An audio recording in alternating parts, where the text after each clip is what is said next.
She died rotting, but no one dared to say it aloud. Behind the polished image of England's most powerful queen lay a final chapter so foul, so terrifying, that her closest attendants feared even looking at her. Why did her body betray her so violently? What secret decay was she hiding behind the throne? Stay and uncover the disturbing truth they tried to bury with Queen Elizabeth I. The final year of Queen Elizabeth I's life did not begin with screams or rot, but with something far quieter, an unease no court physician could name, and no advisor dared to confront. The Virgin Queen, the woman who had ruled England for more than 4 decades, began to suffer a subtle shift in her body. At first, it was dismissed as exhaustion.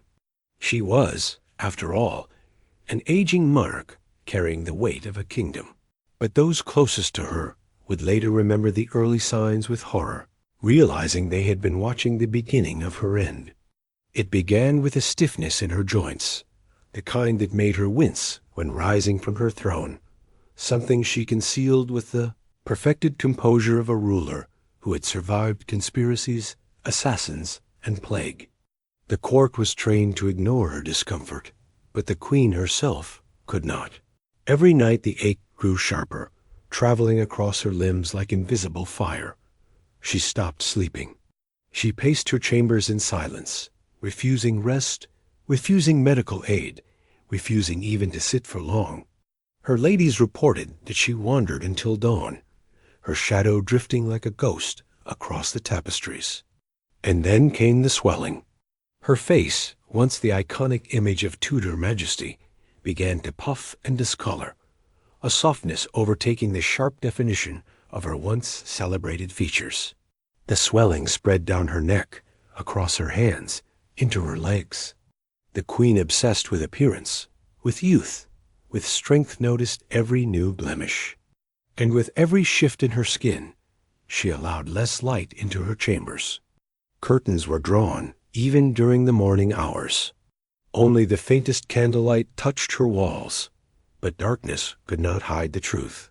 Her attendants began to notice an odor, faint at first, like damp cloth left in a sealed room. Then stronger. It clung to her gowns, to her pillows, to the very air around her. Physicians insisted it was a natural consequence of fever and age. Others whispered that something was rotting beneath her skin, that her body was beginning to fail from the inside out. The queen's hair, once fiery red, now thin and brittle, fell out in clumps. She refused meals.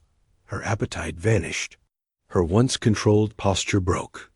She slouched, hunched, gripping furniture for balance. When she sat, her bones seemed to shift painfully under her weakening flesh, and she often sat upon the floor rather than in a chair. No one understood why. Perhaps the wooden throne felt too hard against bones suddenly tender. Perhaps sitting made the swelling worse. Or perhaps, in those hours of darkness, the queen simply no longer felt like a monarch. Her council begged her to rest, to allow examination, to stay in bed. She refused everything. She feared the bed. She feared what would happen if she surrendered to it. She believed that to lie down was to admit defeat, and defeat, after surviving so many threats, was something she could not accept. But the body does not negotiate with will. By winter, her swelling worsened to the point that her most trusted ladies were forced to lift and support her. Red, angry patches formed along her skin. Her gums bled. Her breath grew foul. She grew thinner, yet strangely swollen at the same time. Her limbs frail, while her torso seemed to distend. It smelled as though infection lurked beneath the surface, trapped with no way to escape. Servants began avoiding her chambers whenever possible. Those who entered did so with handkerchiefs pressed discreetly to their noses. They claimed the air inside was heavy sour, thick, almost difficult to breathe. Rumors drifted through the palace that the queen was not merely ill but decaying. Elizabeth, proud to the edge of obsession, sensed every whisper, so she retreated further. She refused to remove her makeup, allowing layers of white lead to harden across her face like a cracked mask. Beneath it, her skin blistered. The swelling worsened. Her eyes reddened. The mask hid nothing now. It simply made everything look more grotesque. The Privy Council watched the Queen's condition deteriorate with mounting dread.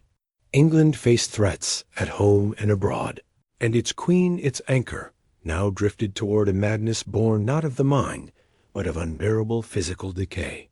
As her illness escalated, one question began to haunt everyone in the palace. How much longer could she remain standing before her body finally collapsed? And they were about to get their answer.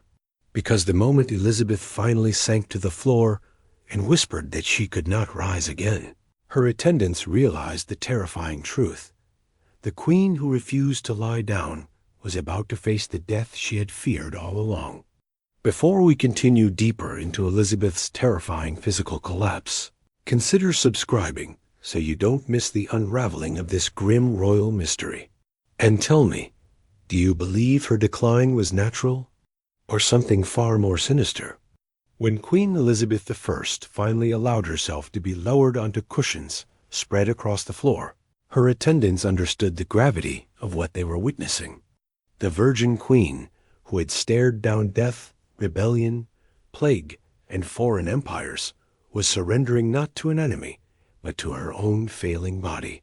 And once she stopped pacing, once she stopped fighting gravity itself, her decline accelerated with terrifying speed. For years, Elizabeth had guided England through turmoil by sheer force of will. That force had not weakened. Her spirit still burned fiercely, but her flesh had begun to betray her in ways no monarch could command into obedience. Now, as she lay half-propped on silk pillows, the council watched with dread as the monarch who had once radiated authority began to look small, fragile, and disturbingly mortal. Her face, once powdered smooth into the iconic ethereal mask of the Tudor court, had begun to sink inward. Beneath the thick, stubborn layers of white lead makeup, her skin discolored unpredictably. What had started as faint blotches became mottled patches stretching across her cheeks and jawline. Her attendants noticed that when they gently touched her face with cloths, the Queen winced in pain, as if the skin itself were bruised beneath the makeup. Her once brilliant red wig, a symbol of her youthful fire, no longer sat flush against her scalp. The Queen's own hair had become so thin and brittle that it could not support it. The odor in the room became impossible to ignore. What had begun as a sour undertone evolved into something stronger, something that seeped from the fabric of her gowns and lingered in the air. Visitors struggled not to recoil. No perfumed oil, no incense, no assortment of dried herbs could mask what seemed to emanate directly from her skin. Some whispered that her body was swelling with fluid. Others feared infection. And still others murmured that she had begun to rot from within. Yet even this physical unraveling could not overshadow the political storm gathering around her. Her counselors knew the kingdom teetered on the edge of uncertainty. Elizabeth had never named an official successor, and without one, England risked falling into civil war the moment she died. Every breath she took mattered, not only for her life, but for the survival of her nation. And every day she refused rest made their panic rise. But Elizabeth would not listen. She refused to change her clothes unless absolutely necessary. She refused bathing. She resisted any attempt at examination. She believed, perhaps rightly, that allowing a physician full access to her condition would confirm the worst. And confirmation written, spoken, or even whispered could ignite panic across the realm. By now, her body no longer obeyed her. The swelling in her legs and abdomen grew more pronounced. Her joints stiffened to the point that she could barely lift her arms. Her gums grew tender and bled when she attempted to eat, worsening her refusal of food. She grew thinner and heavier at the same time, her limbs shrinking as her torso distended. Her closest ladies-in-waiting reported that when she did attempt to stand, fluid seemed to shift beneath her skin. She trembled violently. Her breathing grew shallow. And in moments of weakness, She begged them to never speak of her eyes, glistened with something far more haunting than pain. Fear. Elizabeth Tudor, the queen who had stared down assassins and empires, was terrified of dying. She confessed this not in words, but in behavior. She refused to sleep in a bed, convinced that lying flat would be the end of her. She clung to life by refusing rest, forcing her attendants to keep her propped upright on cushions for entire nights. Her pacing had once been her act of defiance against death. Now her refusal to lie down became her final rebellion. But rebellion could not stop the swelling in her face. It could not stop the bluish shadows creeping along her skin. It could not stop the deep lines forming under her eyes, nor the shadowed hollows that seemed to deepen each time she blinked. Her ladies reported that sometimes, as the queen drifted in and out of consciousness, she muttered to herself half-formed sentences, whispers about her mother, Anne Boleyn, or regrets regarding executions carried out in her name. Other times she stared blankly at the far corner of the room, as if watching a figure no one else could see. Her attendants wondered whether she was hallucinating, or whether something else, something darker, something tied to guilt or memory stood silently in the shadows. When the Privy Council finally cornered her with pleas to name a successor, she resisted with surprising strength. Her voice, though weaker, remained sharp. She warned them not to rush her. She accused some of plotting to profit from her death. And in her anger, she nearly rose, but her legs buckled beneath her, forcing attendants to catch her before she fell. That moment changed everything. It was the first time in her reign that the queen's body had publicly failed her, and it sent a ripple of panic through the court. If Elizabeth could not stand, could she truly continue as queen? How much time did she have left? And would England survive the transition? But these political questions soon became secondary to something far more immediate and horrifying, because as the days passed, her swelling worsened. Her appetite vanished entirely. The discoloration on her skin deepened, and the odor that clung to her once faint, then sour took on a heavy, unmistakable stench. It was the smell of the human body beginning to shut down. Those who entered her chambers left with haunted expressions. Some refused to return. Others whispered that what they were witnessing was not simply illness, it was deterioration. And soon the queen who ruled with iron will would no longer be able to speak, stand, or even lift her own head. But the moment that shocked the court more than anything else was still yet to come, a moment so disturbing that even her closest attendants never forgot it. The moment that would haunt every witness for the rest of their lives arrived without warning. It was late evening, the candles burning low, when Queen Elizabeth I attempted to adjust herself on the nest of cushions that had become her throne of suffering. Her ladies moved to help her, as they always did, but this time something was different. As they gently lifted her arms, a sound escaped the queen's body. It was soft, wet, and unmistakably wrong. Her attendants froze. Elizabeth's sleeve had darkened, not with sweat, as some initially hoped, but with a spreading stain that carried a pungent odor so strong that one lady-in-waiting instinctively stepped back. What they had feared silently for weeks now revealed itself openly. The Queen of England was leaking. Her skin, swollen from the buildup of fluid and infection, had begun to weep through the pores, releasing a thin, foul-smelling moisture. It soaked into her gown, into the cushions, into the very fabric of the chamber. The stench was overpowering sour, sickly, thick enough that it clung to anyone who lingered too long. Elizabeth felt it. She looked down at her arm, saw the discoloration, and recoiled in horror. Her pride, her greatest shield, shattered. She demanded her ladies to step back, to not look at her, to leave her. When they didn't obey, she struck out weakly, her hand trembling as she tried to hide the evidence of her decay. Her attendants realized then that the queen was no longer merely ill. She was deteriorating, her flesh failing, her body breaking down under the pressure of fluid retention, infection, and exhaustion. The swelling that had distorted her face and abdomen now threatened to split her skin entirely. But the queen still ruled through sheer will. She ordered her ladies to wipe away the moisture, to pretend it wasn't there, to treat her like the monarch she still insisted she was. They obeyed, even as tears filled their eyes. They removed the soaked cushions. They replaced her linens. They washed her arms as gently as possible, though she cried out from the pain of even the lightest touch. Every movement hurt. Every breath seemed heavier. Every hour carried her closer to the moment she would no longer be able to fight. Yet even as her body softened and bloated, as the odor intensified, Elizabeth refused to lie down. Her counselors begged her. Her ladies implored her. She would not do it. She believed that lying flat was surrender, that once she gave herself to the bed, death would take her.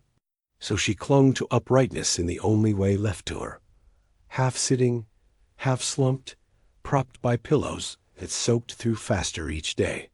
Her mind, once razor-sharp, began to flicker like a candle losing its flame. She drifted into bouts of confusion. She spoke as if her mother were in the room. She asked to see people who had been dead for decades. She looked into dark corners and smiled faintly, as if seeing familiar faces hidden from her attendants. Her ladies feared she was hallucinating. Her counselors feared she was dying. And the kingdom feared what would come next. But illusion did not stop her body's collapse. Her hands trembled uncontrollably. The swelling in her legs grew so severe that when attendants tried to lift them, her skin stretched tight, shiny, tender to the touch. Her abdomen distended unnaturally, making it difficult for her to breathe. Each inhale was shallow. Each exhale came with a faint, rattling whistle. Physicians offered remedies. She refused them. They offered prayers. She ignored them. They offered comfort. She pushed it away. She clung to consciousness with a desperation that frightened her court. She insisted on being dressed each morning in royal gowns, even though the layers of velvet and silk trapped heat and worsened the odor.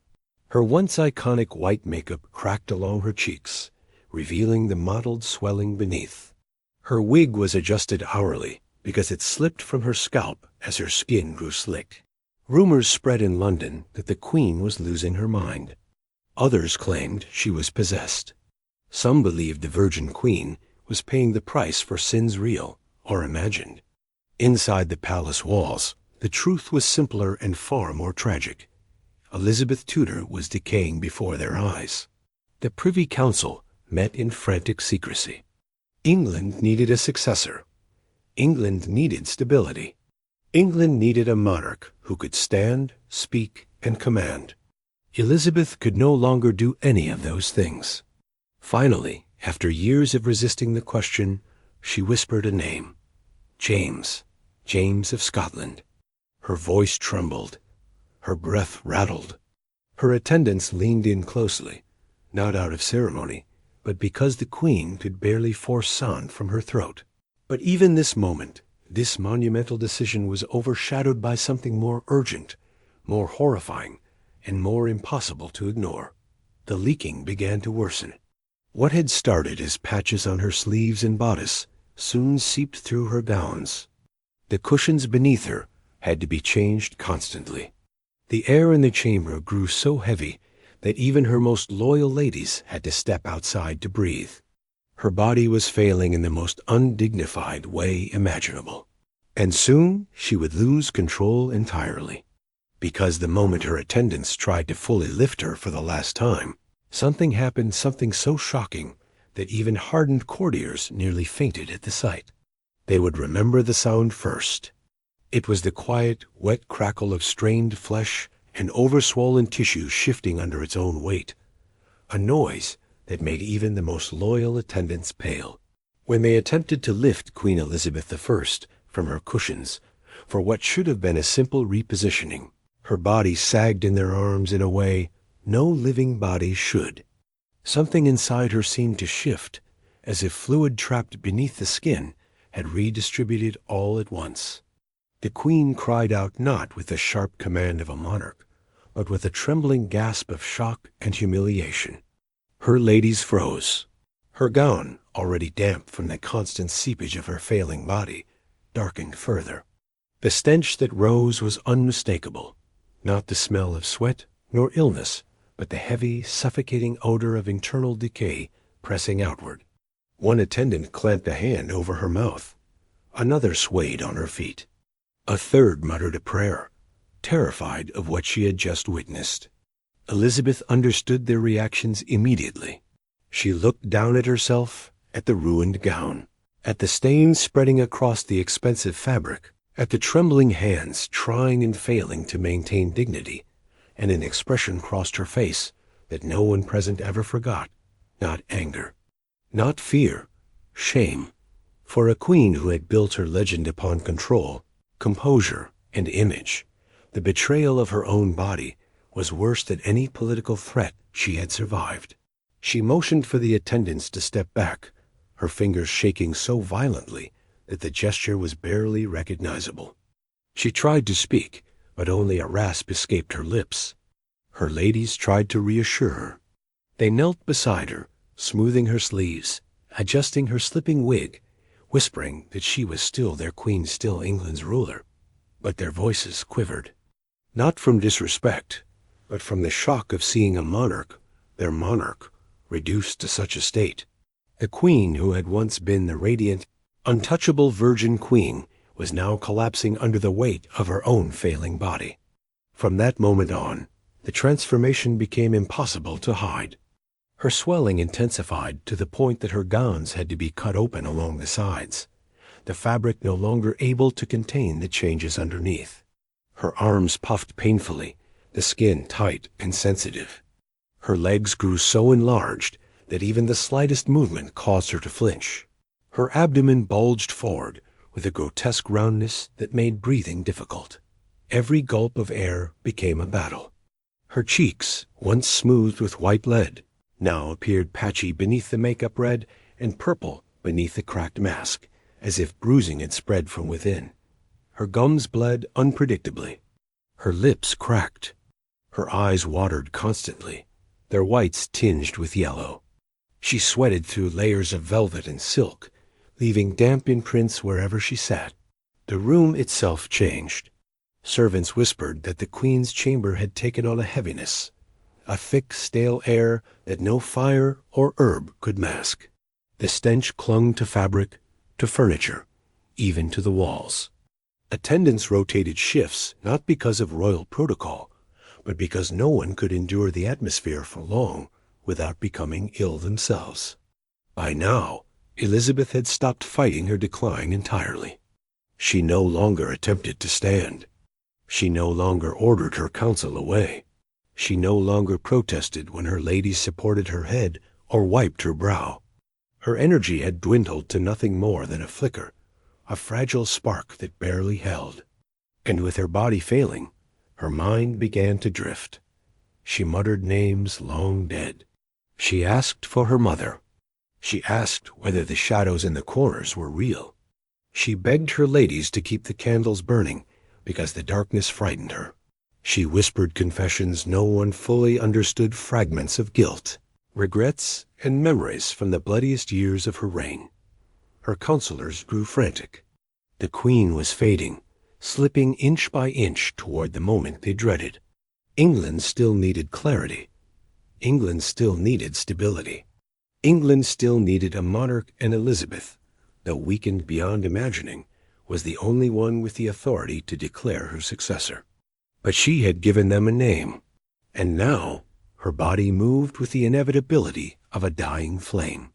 The final decline began when she lost the ability to lift her head. It rolled to the side unless supported. Her breathing turned shallow, raspy, irregular. Her eyes opened only halfway, unfocused, as if staring at something just beyond the visible world. The swelling became so severe that some feared her skin might split if touched too roughly, so they barely dared touch her at all. Her ladies tried to lift her upright once more, desperate to offer comfort. But this time, her body would not move. It sagged, heavy and slack, the muscles refusing command. Her wig slipped completely to the floor, revealing thin, patchy hair plastered to her scalp. Her ladies scrambled to replace it, but even they seemed reluctant to touch her now. And then came the moment that crushed whatever hope remained. Elizabeth lost consciousness. Not the drifting sleep she had fought for weeks, not the quiet muttering of fever, but a deep, unmoving stillness. Her chest rose and fell in uneven, fragile breaths. Her lips parted slightly, exhaling a sour, labored air. Her skin, shining with perspiration, looked stretched and fragile. She looked like a queen already halfway gone. But her story was not finished yet, because when she awoke briefly, violently, it sent a wave of terror through the court that made even seasoned counselors step back in fear. It was the moment they realized Elizabeth Tudor would not die gently. Her body had one last horrifying chapter left. She awoke with a sound no one present could later describe without shuddering. It was not a scream, nor a gasp, nor any noise a human voice should make. It was a strangled, wet rattle, half breath, half agony, forcing her attendants to jolt upright in terror.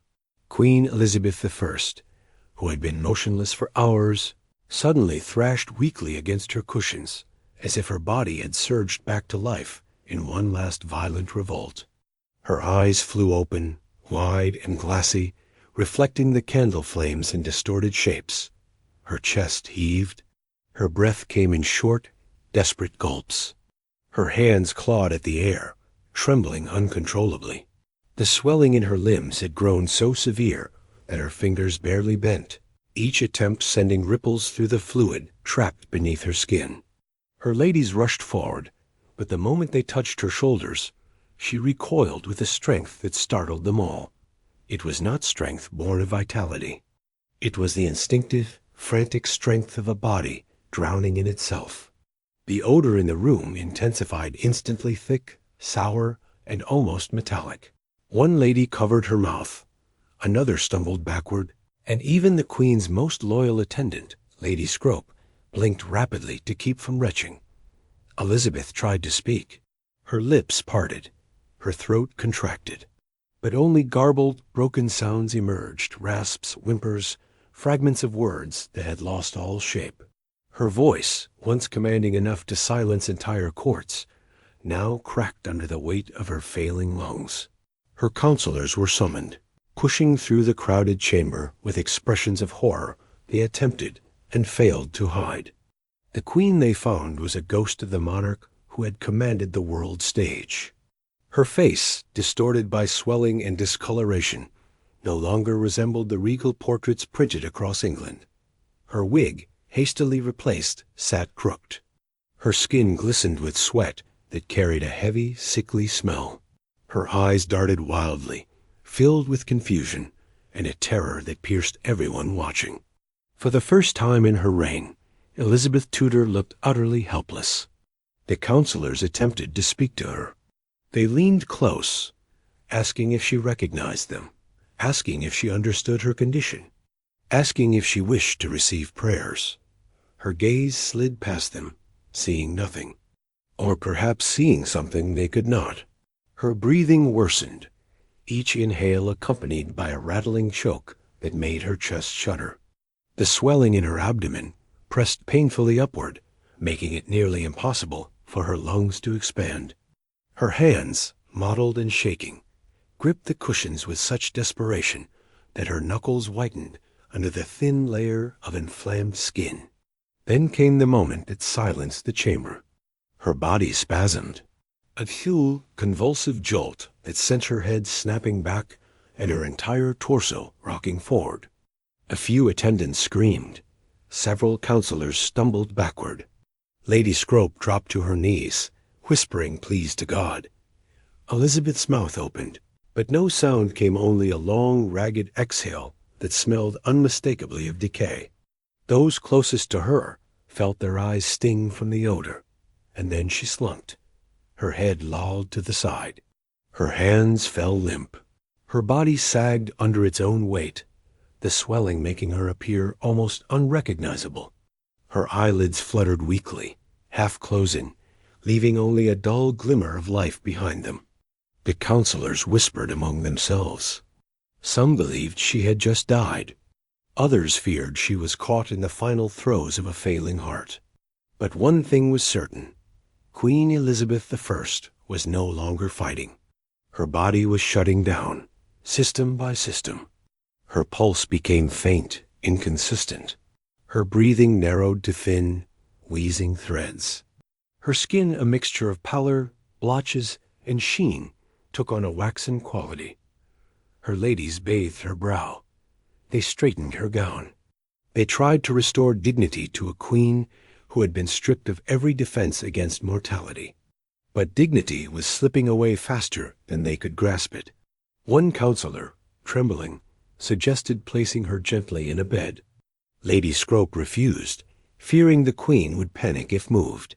But when they attempted to adjust her cushions once more, Elizabeth let out a shuddering moan so weak it barely carried across the room. Her strength was gone. Her pride was gone. Her mask, both literal and symbolic, had cracked entirely. And as her body continued to deteriorate, another truth became painfully clear. The Queen's final moments would not be peaceful.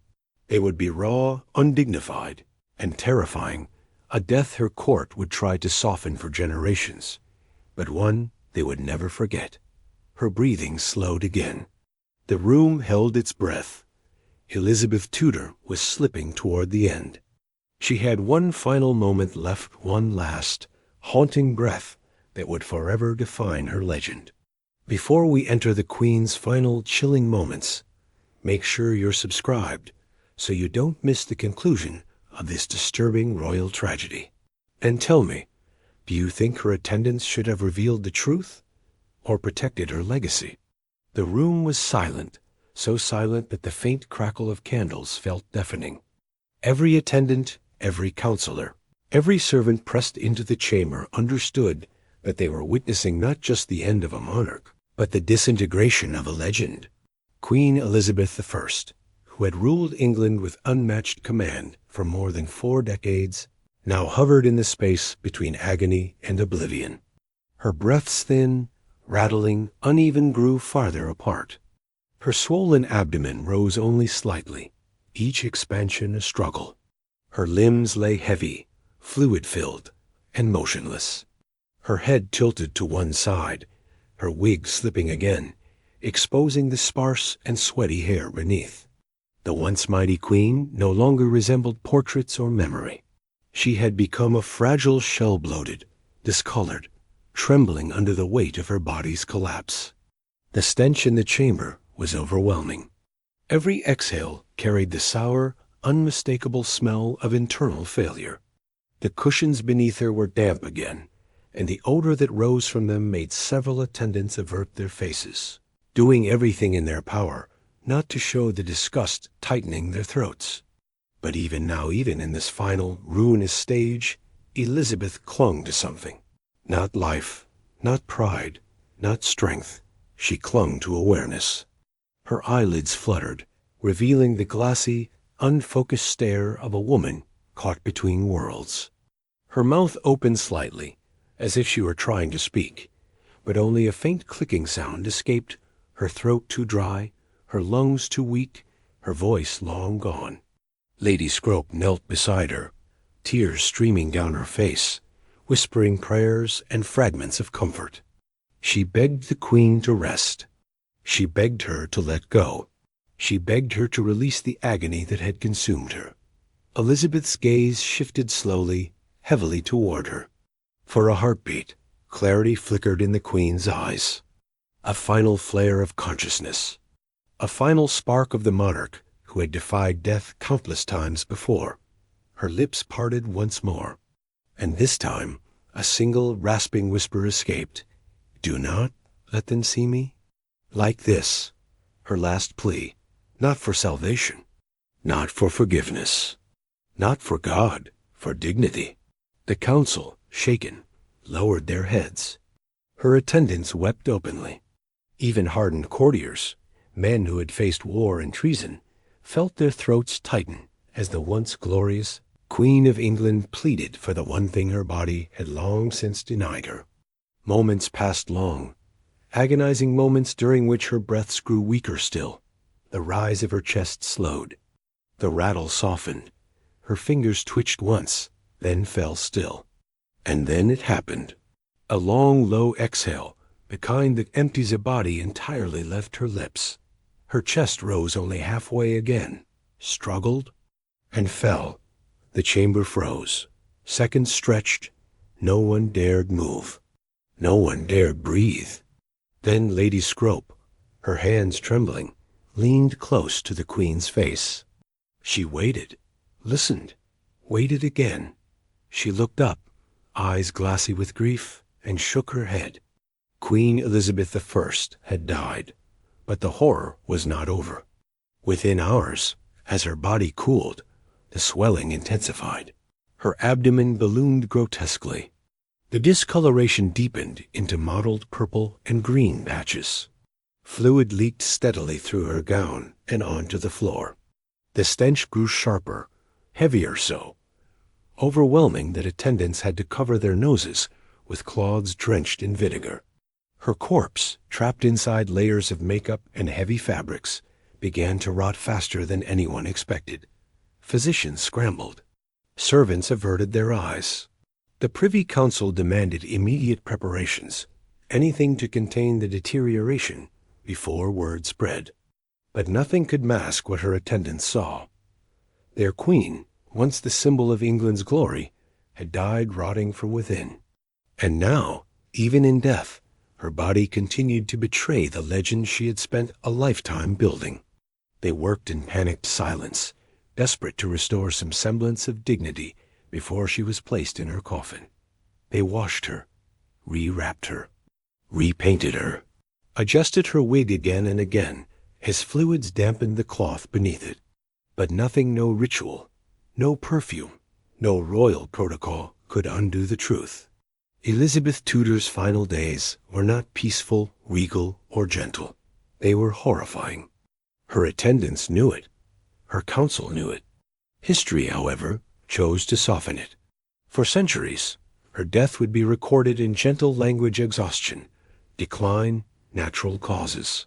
The truth buried beneath formality. But for those who had witnessed her final hours, for those who had inhaled the heavy air of her chamber, for those who had watched her body swell, leak, and collapse, one fact would remain etched into their memories forever. The last great Tudor queen did not die as a symbol of power. She died as a woman betrayed by her own decaying flesh. And that truth, no matter how deeply history tried to bury it, would linger like the stench that filled her final room.